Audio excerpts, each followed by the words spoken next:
Lady Tinubu, I respect the mantle of leadership in your hand as the president of the Federal Republic of Nigeria. But unfortunately, the gods are not respecters of any man. I am walking there with the eyes of the gods. Mr. President, I am not here to talk about the mandate, who stole it or how he got there. But I'm here to talk of the most important, which is there is somebody there to be held responsible for whichever way he drives this country as a nation. Mr. President, are you aware that your government happened to be rated as the worst government so far in the history of Nigeria as a nation?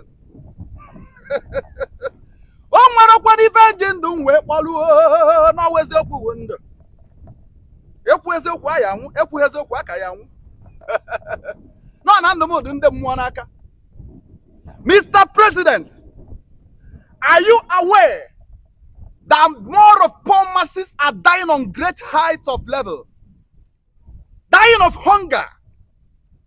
Some are dying as the result of low medical attention in the same country which you lead as a president.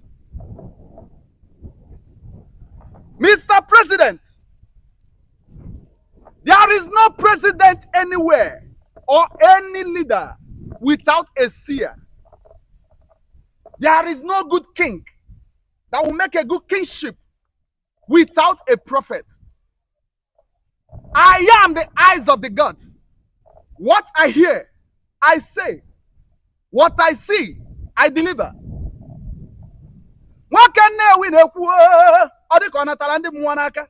Mr. President, this is not the time of making people to be scared of you. It is time of making yourself approachable.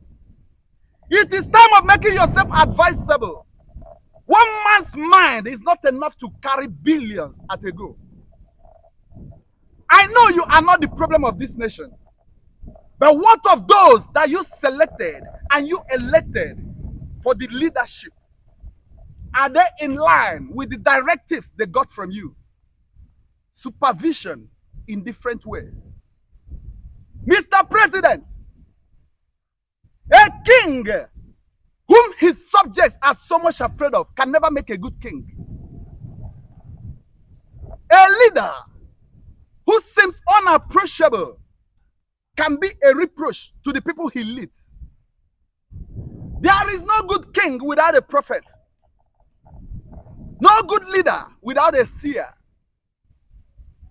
Mr. President, people are dying in large number. Poor masses are getting frustrated every day by day. Common food is no more affordable. Loaf of bread is not affordable. Workers are getting sacked on daily basis because it takes more than what they earn to go to the work. Mr. President, what are the plans to make this country a better place to stay?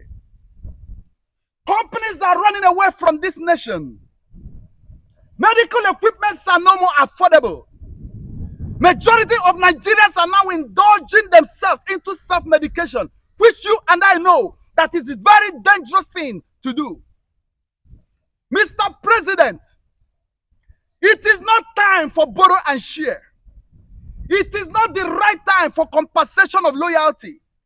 We all know you are very good at compensation of loyalty. You've never joked with that. You appreciate whoever that is loyal to you. But this is not time for sentiment.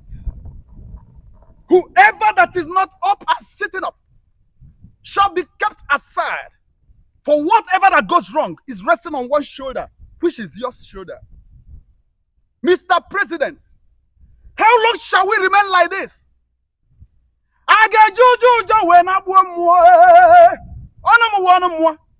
What I hear, what I deliver, what I see, what I say. I am the eyes of the gods. The all gods, Kasha, the gods of Igbo land are not happy. The gods of Yoruba land and Hausa land are holding spiritual meeting concerning the affairs of this nation. Mr. President, it has not been too late. Something needs to be done.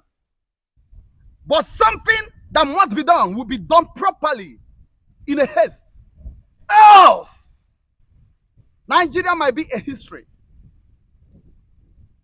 What a funny thing that other nations we are greater than are making jest of Nigeria. When you talk, they say, may Nigeria not happen to you. When have we become a reproach and disaster? Giant of Africa, known for greater things with mineral resources, yet we import oil from abroad. Such a country that is endowed with mineral resources, yet we borrow what our 20th generation cannot be able to pay. What a leadership. The hardship in this country is man-made. The hardship of this country is man-made. That is why I'm against those that pray against hardship. Hardship in this country is man-made, which will require skills of a good politicians, good leadership to amend. I repeat, if only a good leader will ascend, I am very sure the doom that looms will not befall this country. Mr. President, like I said earlier, with due respect, as the leader, as the President of the Federal Republic of Nigeria, but don't forget that the gods are not respected of any man.